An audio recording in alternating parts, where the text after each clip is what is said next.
Hello again, and my goodness me, spending your Christmas holidays with me and Alex is absolutely supreme, isn't it? This is the last of our season reviews, and as well, but it's our youngest league in ALR as well. This is Cobalt. This is season 2, and we started off with a smashing time with a virtual safety car, and it was quite anarchy there as we start off in Bahrain, and we start off in Bahrain in the duel in the desert as well. Alex is alongside me once again. Then goodness me, Alex, you're going to be fed up of me after this week. But Cobalt, give us a quick one-liner if you can, then, in terms of what you expecting for Cobalt in season 2.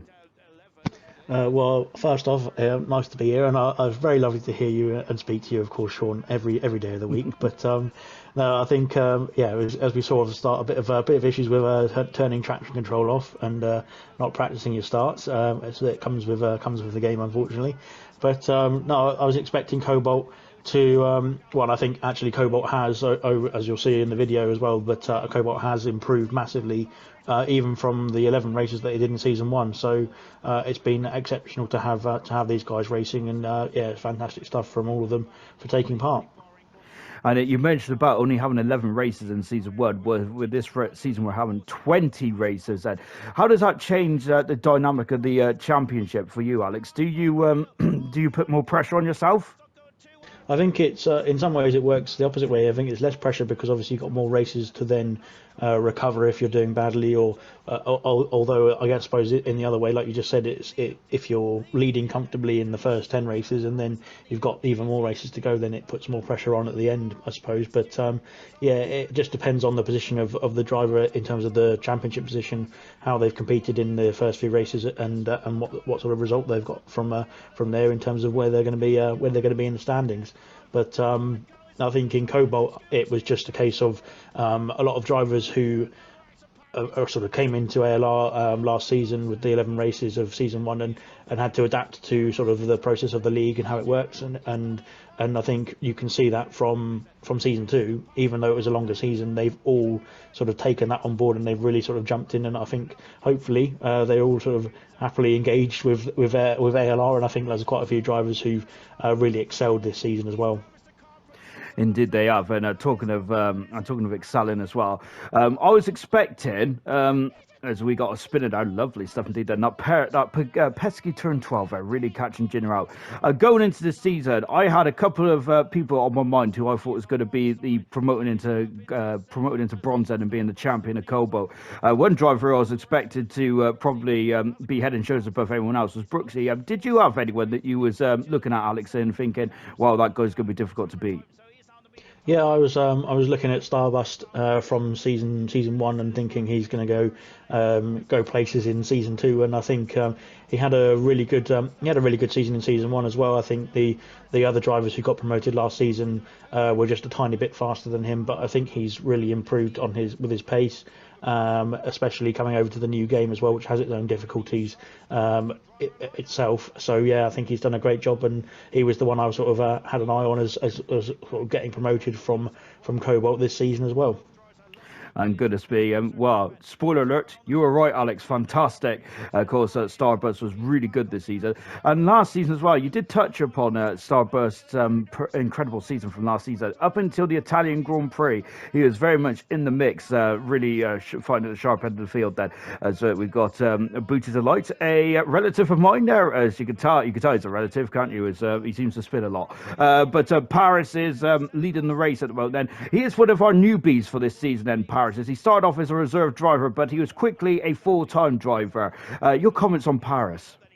Paris, I think, again, has that potential to. I think he has the potential to win races. He has won races. He's got podiums in this season. I think maybe with a bit more consistency, sometimes he would be guaranteed to be in the top 3 of the championship and fighting for promotions and that sort of thing as well. So it's going to be, I think, when he's actually had a proper season now, sort of got the first season under his belt, then next season he can push on and really go for the next sort of step up.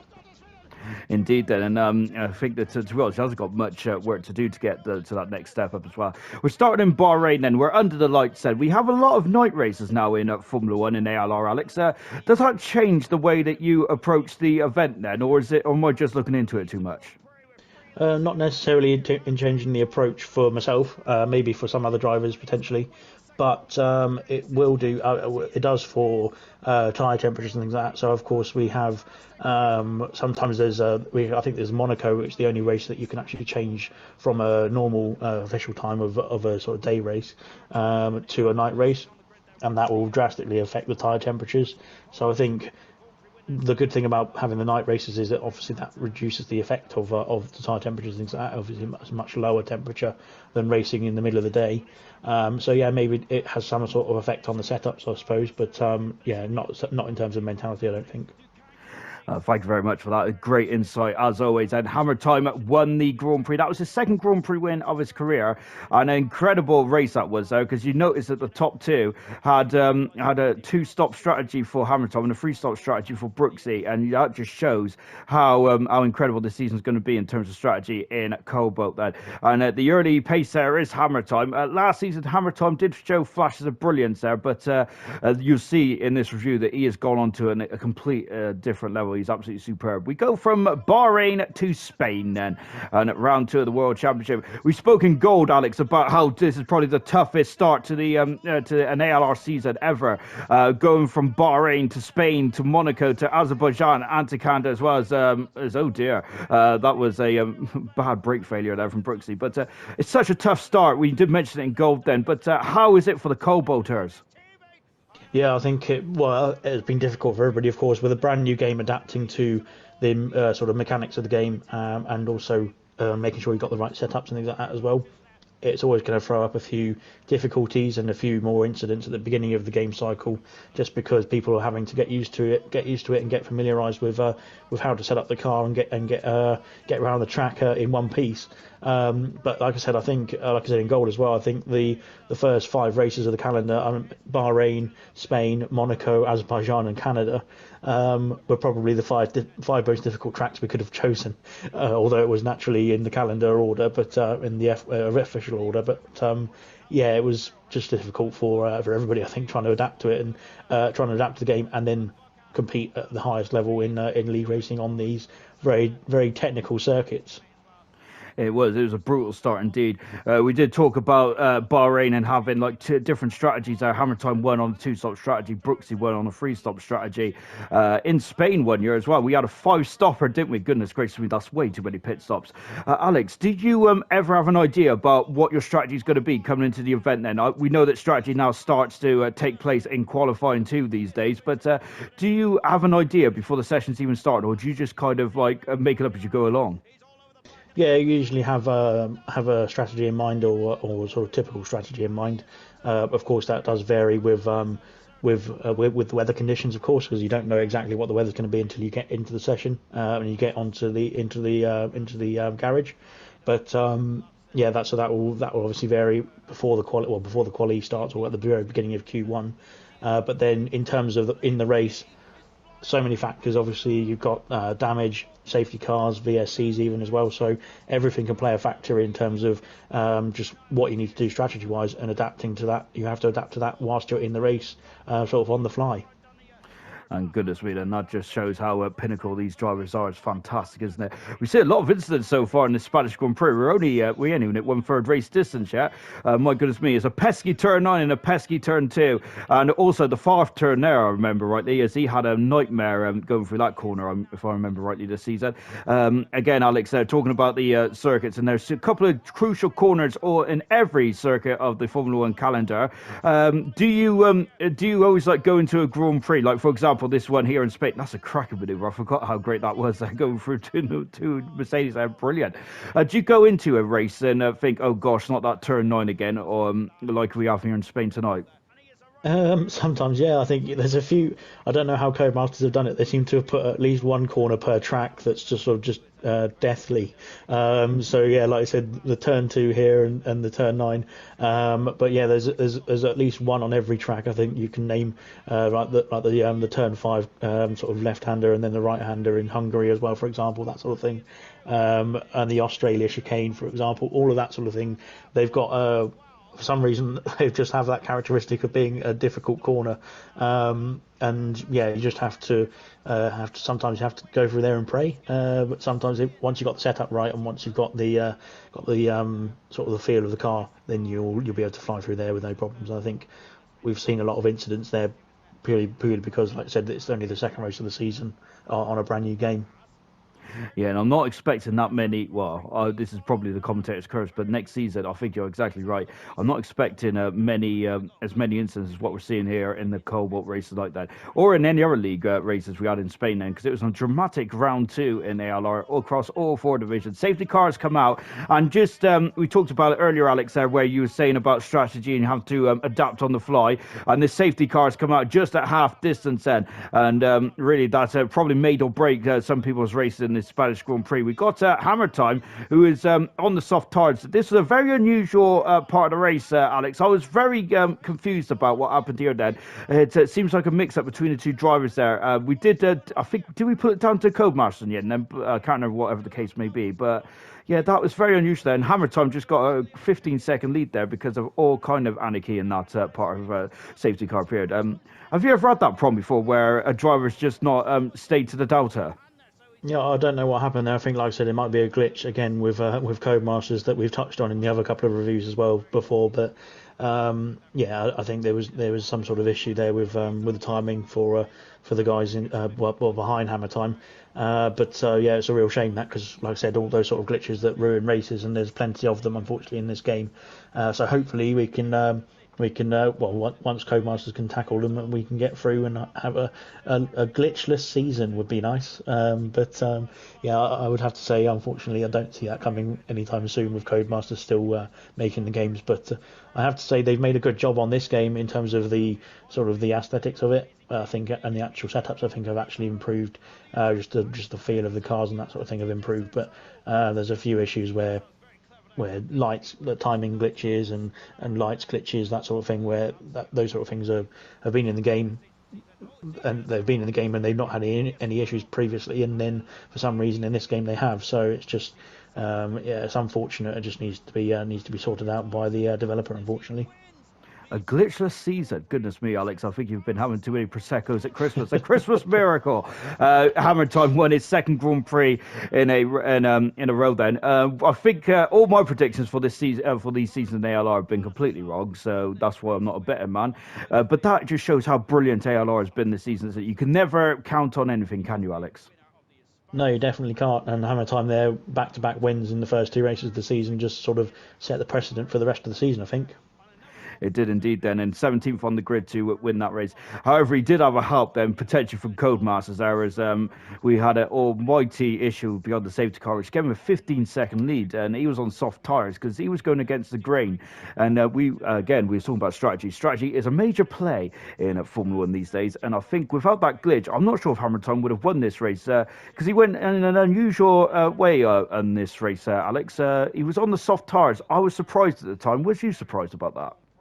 I was surprised. I think, like I said, it would have made sense to go on to the hards and then go to the end of the race there, but maybe he was expecting further safety cars or further incidents that would have allowed him to pit again. But I think, to be fair, he was leading the race quite comfortably at that stage, and I think maybe going on to the soft tyres was going to benefit him by doing a 2-stop onto the softs again later on, so maybe it was going to work out. So yeah, you could tell by his pace that he was in control of that one, and obviously AlphaTauri there jumping up to the top of the constructor standings after a fantastic race in Spain. Really was indeed. And as you can see, we had a apparently this is the French Grand Prix, but I don't think that is the case. We are here in Austria, the Styrian Mountains, and as look at that, free of breath going up into turn 2 or turn 3. Me and Alex have already had the discussion about the corner numbers around here.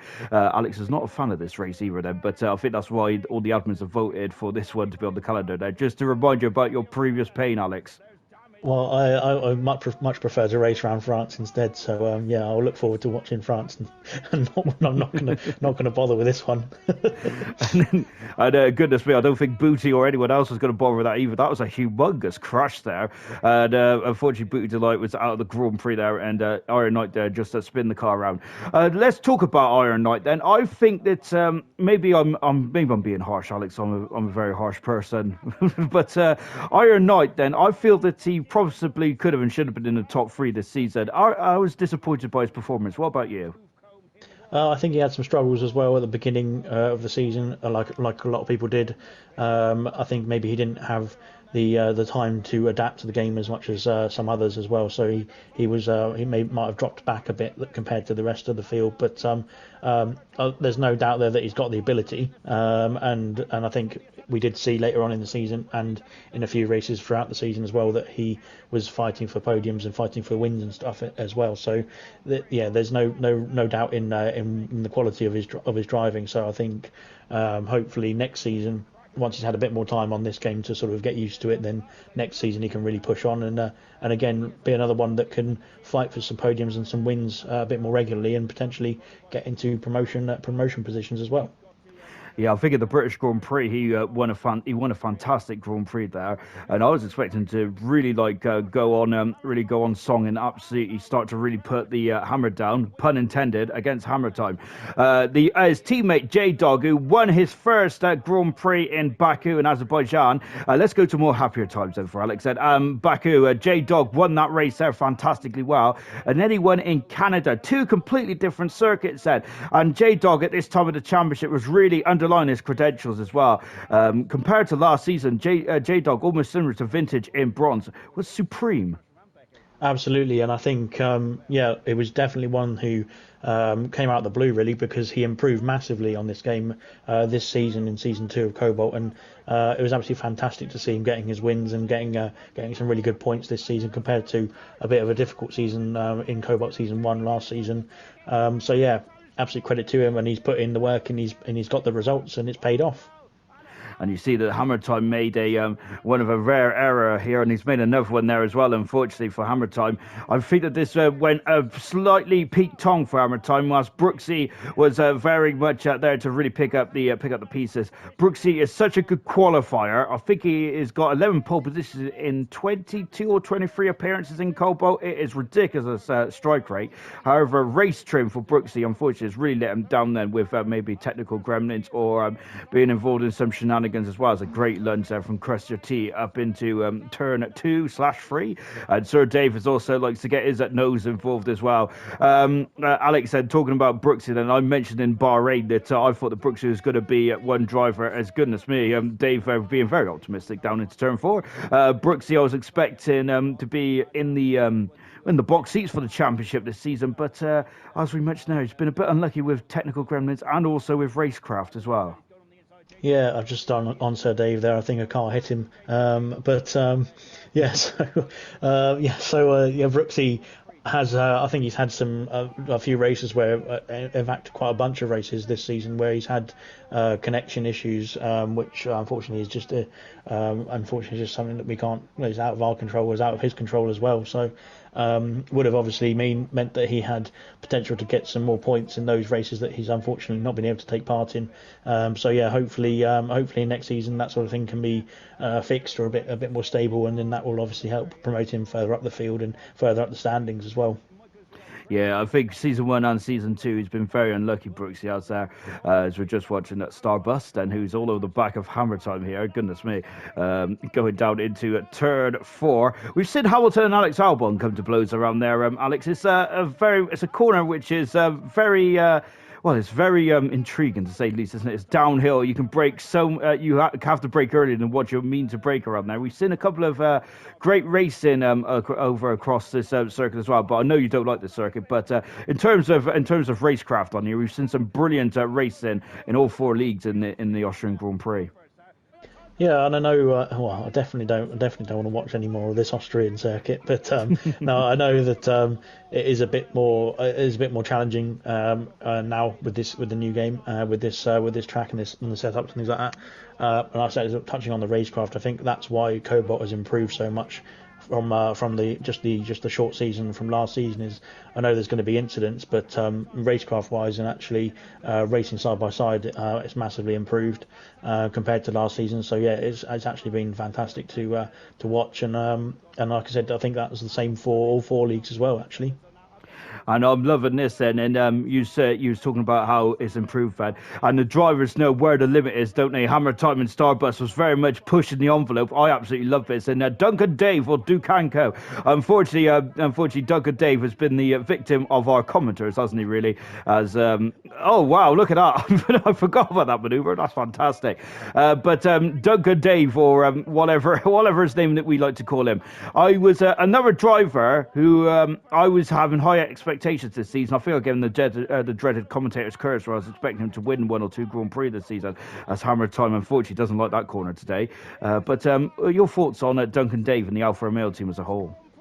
Yeah, well, as the Alfa Romeo as a whole, I think potentially could have been the constructors' champions in Cobalt. They really had a great lineup. Just looking at it on paper, I think, like I said, with Brooksy, both had wasn't many technical issues for Ducanco, but I think both had issues in terms of why they couldn't get maximise the points that they could have achieved. I think potentially, but yeah, really good racing from both of them, and I think Ducanco as well, or Duncan Dave, or whatever his name is now, the guy there in the Alfa Romeo has done a fantastic job this season. So yeah, I think again another one that's improved from their season 1 as well. And look at the championship then. I was saying about, you hear me saying a lot during the course of the season of how Hammer Time has never actually lost the championship lead this season. But it was only 1 or 2 points after the incredible Austrian Grand Prix. Now we go on to the best racetrack in the world. That is the Spa. It's Spa in Belgium. Then, of course, the longest race circuit on the calendar. It is quite a marathon in terms of 1 lap then. But this race absolutely flies by in terms of time, especially if we don't have a safety car to go up to Eau Rouge and Radion. We spoke about how there's 1 or 2 corners that really cause drivers issues, and unfortunately Radion is one of them. Alex, have you been a victim there? Probably countless times. Yeah, I can't remember them because they all blur into one. But yeah, it's a very difficult technical circuit. Again, is Belgium, is Spa.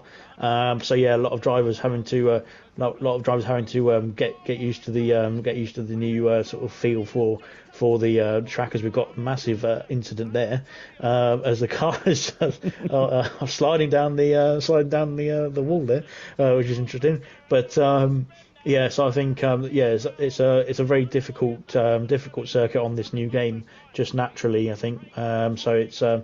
It's been difficult having to race around here, and I think a few drivers have been claimed by the hill, as we should say. But yeah, it's always going to be a tough race because it is a massively high speed corner, and it's very easy to lose it there. It is indeed. There are countless of great drivers have gone off there. Booty Deluxe was our latest victim in this race. He had a miserable race this one, Booty did, if I remember rightly. That just proves it as well. And we got another victim off as well. Goodness me, Brooksy went off in quite high velocity there. Good gosh, there. He was there and he was gone there. But just on board with Hammer Time, well, a great battle between Hammer Time and Paris. And we say a season of 2 halves, Alex. And one driver who's really stood out in the second half of the season, especially the later stages, is Styles. Styles didn't have any points, I don't think, at this stage of the season there, but my goodness me, finished in the top half of the season there. Do you seem to have a new vigor of life in the second half of the season? I think it definitely happened for Styles. Yeah, he really took the fight to the guys who were actually sort of regular race winners or regular podium sitters at least. And got some good results in the latter half of the season. So yeah, it was fantastic to see. And I think potentially at the beginning of the season, as we saw at the very very start of Bahrain, at the beginning of the review, where he put the power down off the start, and his traction control failed him, or lack of traction control failed him. So yeah, I think it was a bit more of a sort of understanding the assists. Or turning off those assists at the beginning of the game that probably didn't help him in terms of getting some points at the beginning of the season as well. So yeah, it's been fantastic to watch him sort of progress through the field and get into the top half of the table at the end as well. And goodness me, this is a very action-packed Grand Prix. J-Dog's off as well. And this is unfortunately, we was talking about a season of two halves there where Styles, fortunately had a great second half season. But I think J-Dog tailed off towards the end of the season in Cobalt. And goodness gracious me, Picasso, I must say, Alex, he is such a quick driver, but he does get a lot of penalties and he does seem to be at the wrong end of bad results and incidents.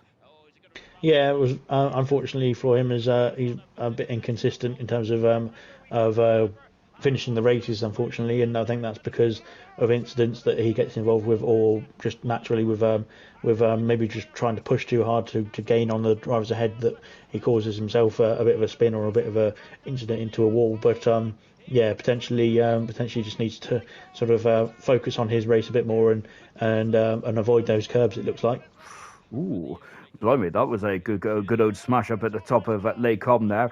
We're just on board then with Senna, who was looking very strong at the, he was looking strong at the beginning of the race then, but a safety car came out untimely and really ruined his strategy, because he was on the alternative strategy then, and just like I said, another safety car's come out. How do you get your mindset back into the race, Alex, when knowing that, he was on a great strategy, he was on the alternative strategy in Belgium, for example, but then the safety car came out and it's completely ruined it. How do you get how do you calm yourself down? There's nothing you can do really. I mean, we have to keep a calm head at any stage of race, whether you're miles in the lead or whether you're all the way at the back or whatever. You have to keep a calm head when you're racing, as do normal Formula One drivers as well. Well, they should.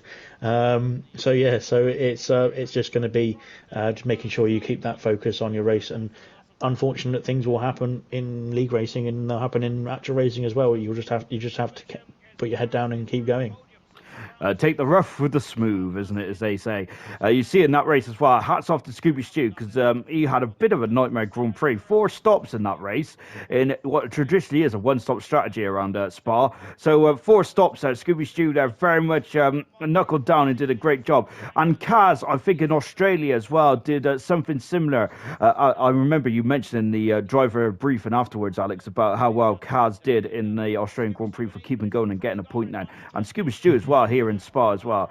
I've got to say I bow down to those drivers, because when you have a bad race, I do struggle to carry on them. But how impressed are you by that?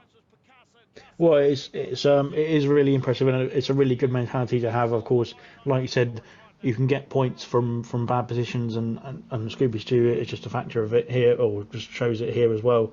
So it just means you need to keep your head down and keep focused and keep going, because you never know what's going to happen later on in the race. And you see in the Constructors' Championship, AlphaTauri, like in Silver, are just so good at this season, AlphaTauri. That is why they dominated the joint constructors. Everything else in the joint constructors was very much nip and tuck there, wasn't it? But goodness me, AlphaTauri just went away. And Florino is a super sub tonight in the Italian Grand Prix. As the Italian Grand Prix was slightly out of sync, wasn't it, Alex? Because didn't we have an issue in Cobalt where we had to delay the race? And I can't remember what was the actual factor of that. Yeah, we had it was just a technical gremlins with Codemasters and the lobby. I think it was, because there was a lot of people in the original lobby leaving and not being able to get back in and that sort of thing. I think it was thanks to the actual F1 Esports being on or something at the time and taking up our lovely airwaves. But yeah, so we had to reschedule for a week later. I think it was for the Italian Grand Prix in Cobalt, purely because of the issues that we had the week before.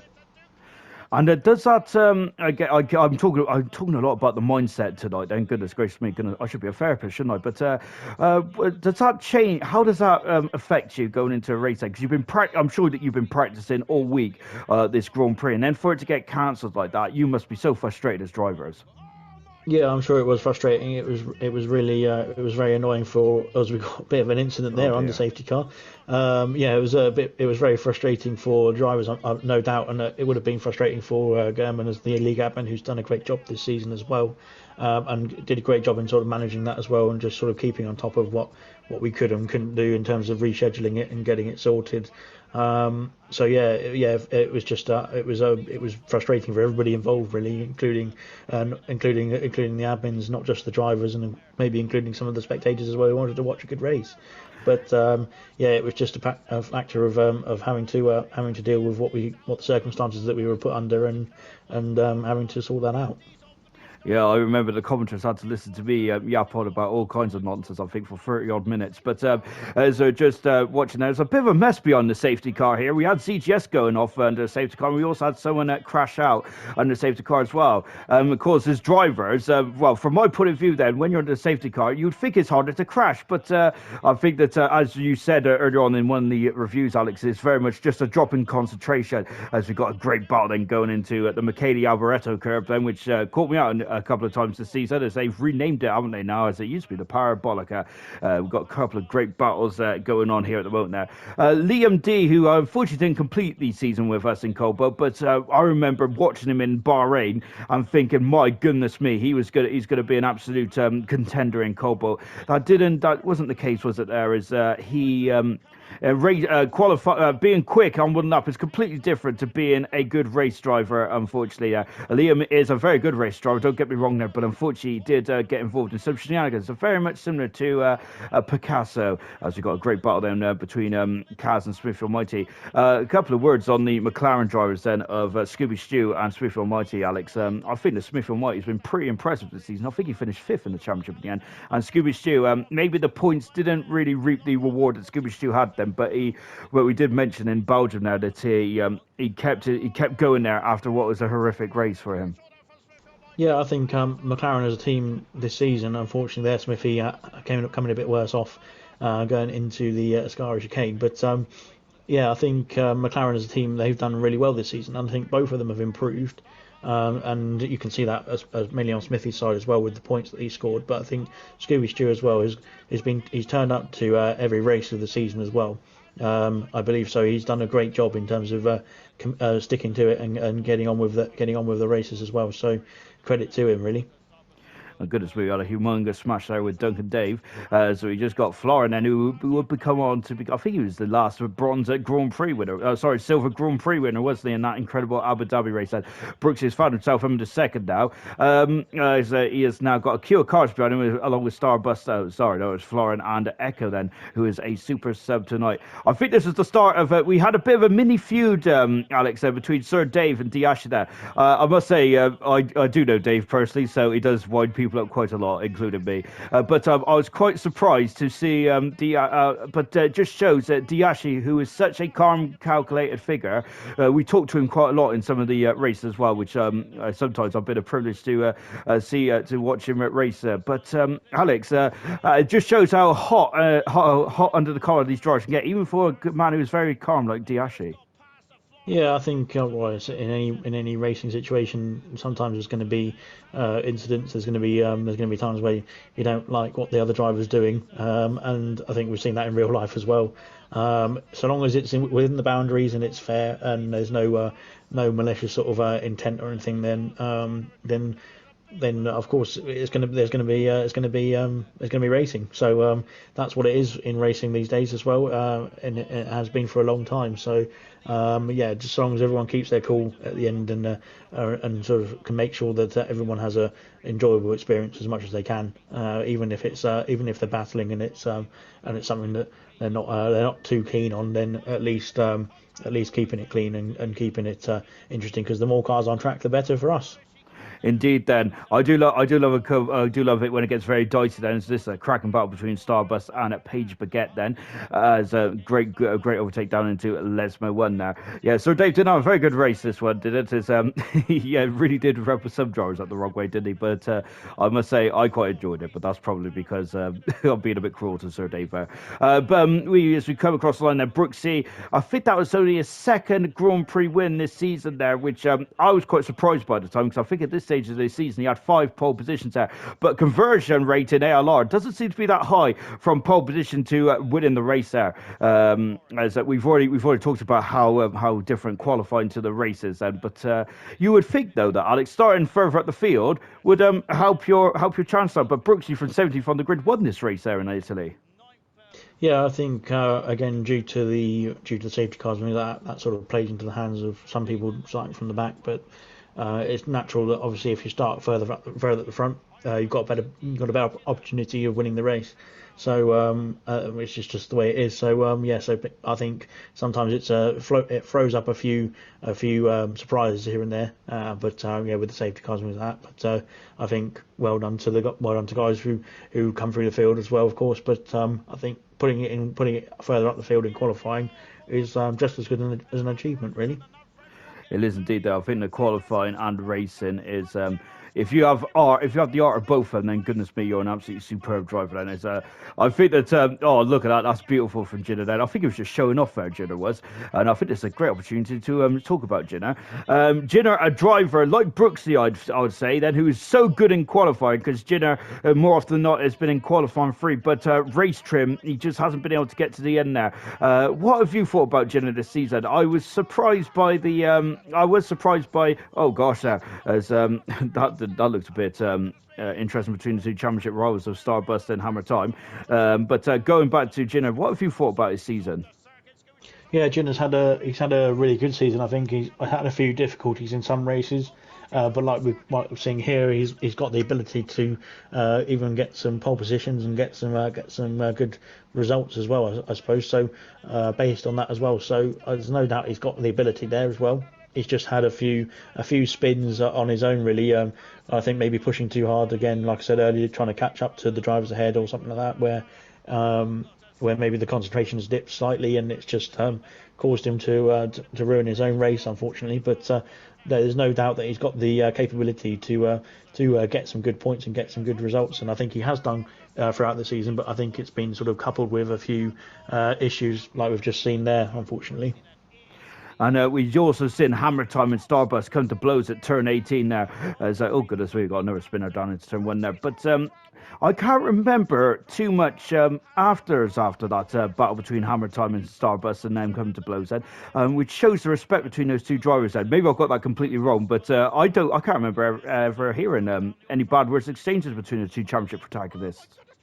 No, I think they both respected each other. Obviously, battling for the most part of the season as well, in terms of battling for the lead of the championship. So, yeah, there's a good respect from them, I think, towards each other. And I think, again, across the whole grid, there was more respect from each driver to the other, compared to the previous seasons as well. And I think that's what we've seen in ALR as well as a whole, and that's what we want to promote. Obviously, is you're all competing at the highest level. I mean, some people say, oh, gold's the highest level, and then Cobalt's not the highest level, but they're all doing a great job in Cobalt as well. So in all four leagues, they're all competing at the highest level, I think, in my opinion. So there's going to be times where incidents happen where things don't go the right way, but you need to get your head down, focus on your next race or your next lap, really. And I know I said obviously we don't want incidents and things like that, but they are going to happen in league racing and they're going to happen in actual racing as well. But keeping that respect for each other on and off the track, even if there are incidents that happen, is vital, and it sort of keeps the mentality of everyone going in the league, and it keeps the league going as well, really. To honest, it's exactly that. You don't want injuries in football and things like that, but it's a part and parcel of the game, unfortunately. As Brooksy, like, goodness me, get his elbows out there at the Kobayashi hairpin.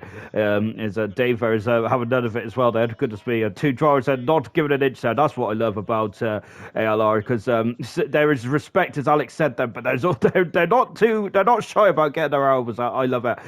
Brilliant stuff indeed. Going to the Mercedes pairing of ZGS and Craig R. ZGS, Sarah, I think that I'm a big fan of ZGS, and he, especially the second half of the season, once again now. So this is, it seems like drivers do have a good first half and a really difficult second half, or vice versa. We did talk about this in the Belgian Grand Prix. I'm just absolutely astounded by how drivers just turn their form around. But ZGS and Craig R, overall for you, Alex, and I think they were finished last in the constructors. I don't think that was representation of how good they were as a pairing.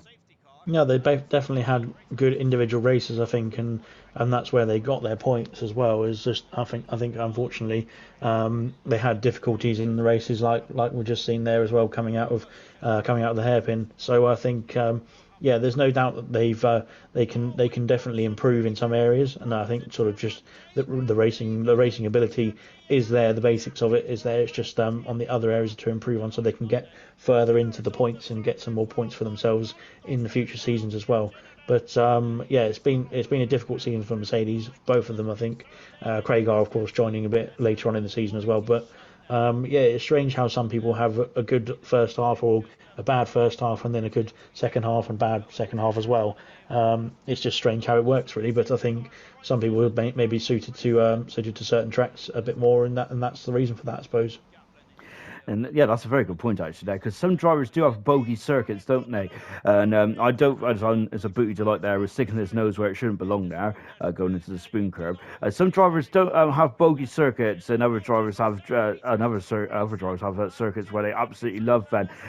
As a driver, Alex, I know you probably don't want to share your favourites and non-favourites, albeit we know that you love Baku, we know you love Singapore as well. But is there some circuits? We know about Austria as well, unfortunately. But is there other circuits on the calendar where you're like, gosh, this is going to be testing for me tonight? Yeah, I'd say Austria definitely, because of all my league racing experience previously in Austria has never gone well, and yeah, and then I'd have to say probably Zandvoort or something. And I think just technically it's a very challenging circuit as well, but yeah, it's like I said, there's been good races as well around there as well. So it's yeah, sometimes it depends on the game, on how you feel on the game, in terms of your setup and how it's going to work with that track. So yeah, it really changes depending on what the sort of factors are around the track as well, rather than just, oh, I don't like that track. So yeah, it's yeah. So the only reason I don't like Austria is based on my previous experiences of racing around there. So yeah, it's definitely Austria for me. I do enjoy Japan. It's probably the second best track on the game in my opinion. Booty there doing a lovely bit of drifting there, but the wrong sport, my good sir. Booty Delight there. Of course, I got a bit of a. Of course, I'm a bit biased towards Booty. He is a family member, but I think he's done an okay job this season. I must say, commentating on him, I do get very frustrated sometimes. But Australia really sticks out in my mind because he was at the sharp end of the field more often than not. Booty was there. Alex, from a neutral point of view, how well has he done this season? Really well. I think he was competing with some much faster drivers in bronze last season, and of course, it didn't work out for him and was in the relegation zone last season. So he came into Cobalt with to get a full season under his belt. Of course, like I said, bronze was also half season last season. So yeah, he's done absolutely really well, and I think he's got some really good results. I seem to remember I think it was P5 or something in Monaco, which was his one of the results that sort of stuck in my mind for Booty Delight. So yeah, fantastic stuff from him, and really improved from previous seasons. So yeah, well, good to have him fighting for some good points as well. And the reason why he's probably doing so well is because he hasn't got me in the party. I'm a bit of a distraction. The other driver I wanted to talk about as well, she is a reserve driver, but Paige Piguet, who is our second woman driver in ALR. So it's really good stuff indeed. I do like having different drivers from different backgrounds, and we're diverse there. We're all F1 fans at the end of the day, but Paige Piguet driving in reserve for ALR. But I think her points tally in the end there was something. I think she was in 46 or 47 points there for a reserve driver. That's pretty good indeed there. We don't see Paige Piguet in too many wheel-to-wheel combat, but I have described her as a bit like a Paul di Resta kind of driver, where she is always picks and chooses her battles. Have you got a word or two on Paige Piguet? Yeah, I think that you're completely right there. I think you are very, very calculated, very sort of calm when racing as well. It's Paige. So yeah, it's been fantastic to have her join the grid, join ALR as well, of course, and have a few good races as well as a reserve. Unfortunately, at the time, but potentially next season we can see more of Paige Piguet on track and see what she can do as a full-time driver as well. Indeed, then, and we just seen AlphaTauri. I commentate. This is the last race I commentated on in ALR, and AlphaTauri was very much like a McLaren from '99 in this race. They dominated qualifying. McLaren did, like AlphaTauri, and then unfortunately just went completely wrong in the race. I couldn't believe what I was seeing at the time. The team dynamic in Abu Dhabi was very much broken after bronze, and we see what happened with the Ferrari team. My goodness me! But AlphaTauri locked out the front row, and then unfortunately both drivers had a very testing, grueling Grand Prix, to say the least. But that was, unfortunately, that's the way racing goes, as we've seen Paris recovering. Alex, as we're approaching the twilight of ALR and the twilight of Cobalt as well. Two magnificent seasons. I've really enjoyed Cobalt this season. I enjoyed Cobalt last season, but you mentioned earlier on in the broadcast that they've really elevated their game, and we've had some supreme racing up and down the field. Then a final couple of words from you, if you can, and then just as Cobalt overall, has it been a success? Silly question, really. I think, yeah, definitely it's been a great success, and it's been fantastic to have these drivers join ALR and be part of ALR and part of Cobalt as well for the last 2 seasons. It's been it's just been great to watch. I think myself personally, and just a massive thank you to all the drivers who competed in Cobalt and made the league a fantastic spectacle. Very spectacular that was. Fantastic spectacle throughout the last 2 seasons. And exactly what Sean said earlier is that we couldn't have done it without you guys as well. So amazing stuff from all the drivers who've competed, whether it's been for one race or whether it's been for the 2 full seasons. They've all done a great job, and they've put on an entertaining race every week, I think. So credit to every single one of them. Absolutely splendid from all of them as well. So yeah, fantastic stuff to watch, and hopefully looking forward to seeing what all of them can do in the new venture, which is going to be HDE next season as well. Yeah, to be honest, the Cobalt has been a bit selfish, really, because I was kind of hoping for an easy Wednesday after commentating 3 days in a row. But goodness me, they provided some absolutely fantastic entertainment. And thank you to Gurman as well, because I think Gurman's done a really good job. Cobalt, to be honest, has been one of the easier leagues to admin, I would say. Then no disrespect to Gurman, albeit he did have a challenge in the final race, as we had 2 lobby restarts, I think. But very similar to Silver, Alex, where Cobalt have just been so well behaved, haven't they, as drivers? Yeah, and I think it's, like I said earlier in the review, it's really improved in terms of the standard of driving and the actual the respect on track between the drivers as well.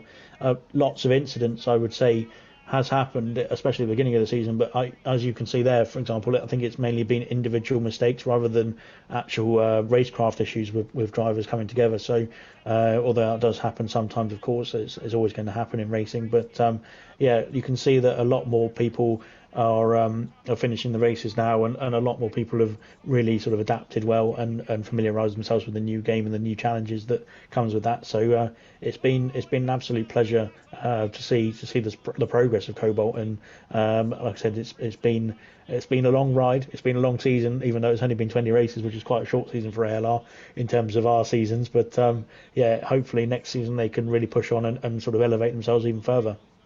And that is the beauty about HDE, Hyperdrive Esports, going forward. We got 7 divisions now, and drivers that will hopefully feel a bit more at home and a bit more of a challenge as well. But they have had a lot of challenges in Cobalt as well. I don't think that Hammer Tom has been a cut above, hasn't he? I think, of course, he won the World Championship in Australia after Starbus. They got the gap whittled down to 13 points there, but unfortunately, rare error for Starbus. He's only had 5 DNFs in his whole career in ALR, but a rare error just tipped Hammer Time over the line and got him that World Championship indeed. Then AlphaTauri also has crowned the World Champions as well then in Australia then, so Hammer Time doubly to celebrate then, along with Booty Time as Booty Time, good as well, merge their names, Booty Delight as well. So really good stuff indeed there for the AlphaTauri.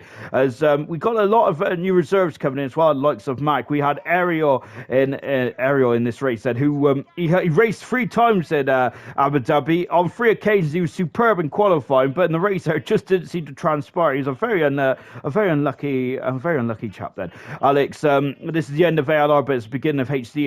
It's not a goodbye, it's not the end of anything, is it? It's just a new era.